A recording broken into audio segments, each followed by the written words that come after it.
Welcome to Apprentice Marks. My name's John. Today, we're going to talk about table saws.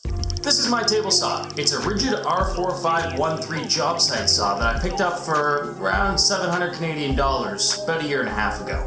Even though this type of saw is designed to be portable, I keep mine in one spot. The shop back stays hooked up to it as a form of dust collection.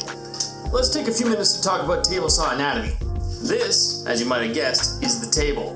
It's the spot on which all of your work pieces ride while you're actually doing cuts. One of the disadvantages to a cheaper job site type table saw is that this is made of some sort of painted cast aluminum stuff, as opposed to on a really nice cabinet saw where it would be made of cast iron.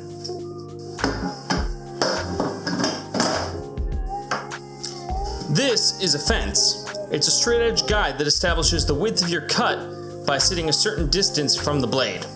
The exact distance between the fence and the blade can be adjusted with this gauge and tape here. You can slide the fence over to make it wider, or in the other direction to make it less wide, and when you've got it in the right spot, you lock it in place by pressing down this lever.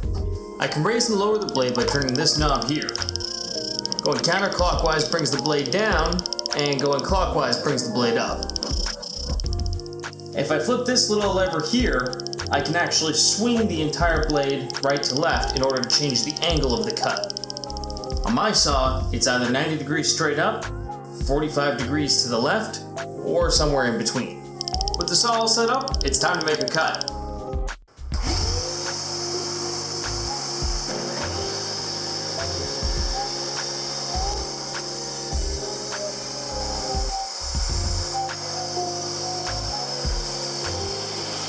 Now, let's talk about the cut that we just made. That type of cut is normally called a rip cut, or at least it would have been if I had finished the cut and had taken it all the way through the material. I didn't because I want to show you something about it. This distance here is 3 inches, which if you'll remember is the distance between our blade and our fence. That establishes the width of the final piece after the cut is complete. This here is called the kerf. That's the space that the saw blade eats out of the wood. This blade is about 1/8 of an inch thick, so my kerf is 1/8 of an inch. When I was first getting started with woodworking, I often forgot to account for the kerf in my measurements. It can be a real pain in the ass to cut a complicated part and then find out that it's either 1/8 of an inch too big or 1/8 of an inch too small. While I was doing the cut, you probably noticed me using this thing. This is a push stick. It came with the saw, it's made of plastic, and it's got a little lip here that's meant for pushing wood through the blade. As you can see, the stick itself has also gone through the blade at one time or another. A push stick can be made of plastic or just scrap wood. Its purpose is just to keep your fingers away from the blade. Now, a table saw is a versatile machine. It can be used for a lot more than just ripping material to width. When combined with different blades and any number of homemade or store-bought jigs, it can be used to make all kinds of different cuts.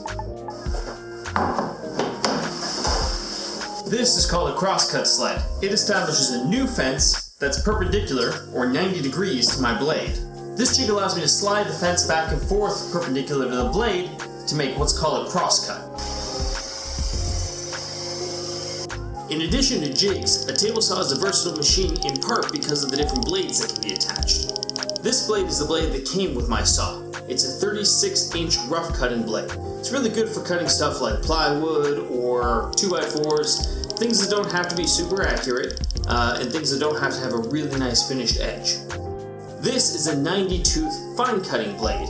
It's really good for cutting things like trim or angles or small parts that need to be accurate and need to have a nice finished edge. Like any tool in the shop, a table saw can be a really dangerous piece of equipment. Always give it your full attention, and for God's sakes, keep your fingers away from the damn blade. So that's it for me and my table saw. I hope you liked this video and found it informative. Remember, I'm still learning, so if you want more information about table saws and how to use them, I'd recommend you check out Jimmy DiResta's table saw tips and tricks video that I've linked below. I hope that you enjoyed this video. If you think I deserve it, give me a like, maybe subscribe to the channel, and make sure to follow me on social networks like Twitter, where I'm @ApprenticeMarks. Thanks very much for watching. Have a great day.